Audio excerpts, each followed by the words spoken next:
Hello friends, তোমরা সবাই কেমন আছো বন্ধুরা? আশা করি সবাই ভালো আছো, আমিও ভালো আছি। চলে এসেছি তোমাদের কাছে আমার একটা রান্নার রেসিপি নিয়ে বন্ধুরা। তোমাদের আমি দেখিয়েছিলাম আমি ডিমগুলো সেদ্ধ করে রেখেছি। তো হাঁসের ডিম আর মুরগির ডিম ছিল ওতে। তো সেটা আমি কিভাবে রান্না করলাম তাই ভাবলাম তোমাদের সাথে একটু ভাগ করে নি বন্ধুরা।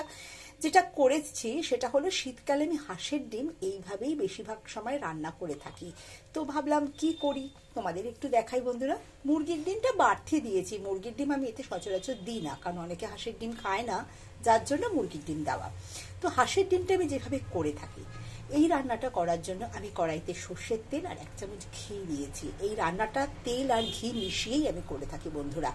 তো তাতে আমি যেটা করেছি, ডিমগুলোকে ভালো করে ভেজে নিয়েছি। হাঁসের ডিম আমি একটু কড়া করেই ভেজে থাকি বন্ধুরা, মুরগির ডিমটা একটু হালকা করে দেওয়া আছে তাই ভাজা হয়েছে, কিন্তু আমি হাঁসের ডিমটা এইরকমভাবে কড়া করেই ভেজে উঠিয়ে নিয়েছি। ওই তেল আর ঘিয়ের মধ্যে ফুলকপি ভেজেও আমি উঠিয়ে নিয়েছি বন্ধুরা। ফুলকপি ভেজে উঠিয়ে নিলাম, আলুটাও ওই তেল আর ঘির মধ্যে ভেজে উঠিয়ে রেখেছি। এবার যেটা কড়াইতে দিয়েছি, আমি মিক্সিতে আলাদাভাবে পেঁয়াজ, রসুন, আদা, টমেটো, গোটা জিরে, দারচিনি একসাথে আমি পেস্ট করে নিয়েছিলাম। সেটা আমি ওই ঘি আর তেলটার মধ্যে দিয়ে ভালো করে কষিয়েছি। নুন, হলুদ, জিরের গুঁড়ো, ধনের গুঁড়ো তাছাড়া দিয়েছি, আর দিয়েছি নুন আর একটু স্বাদ মতন মিষ্টি। এই রান্নাটা না বন্ধুরা একটু ঝাল ঝাল মিষ্টি মিষ্টি হবে। আর কিছু কাঁচা লঙ্কা আমি এর মধ্যে বেটে দিয়েছি, আর কিছু কাঁচা লঙ্কা দিয়েছি গোটা। দিয়ে মশলাটা ভালো করে কষে গেলে ভেজে রাখা ফুলকপি আর আলুটা ওর মধ্যে দিয়েছি বন্ধুরা, দিয়ে ভালো করে কষিয়ে নিয়েছি। কষে গেলে তারপরে তার মধ্যে আমি জল দিয়েছি।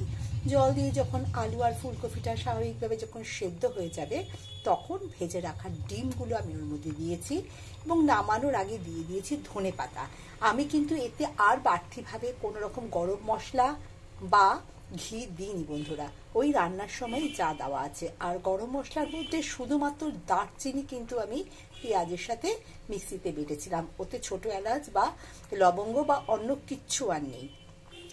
তোমরা এই রান্নাটা একটু করে খেয়ে দেখো বন্ধুরা, আমাকে কিন্তু জানিও। আর বেশি সময় কিন্তু এই ডিমটা দাবার পরে আর ফোটাবে না বন্ধুরা। তোমাদের দেখানোর জন্য আমি শুধুমাত্র এটা তোমাদের কাছে তুলে ধরলাম।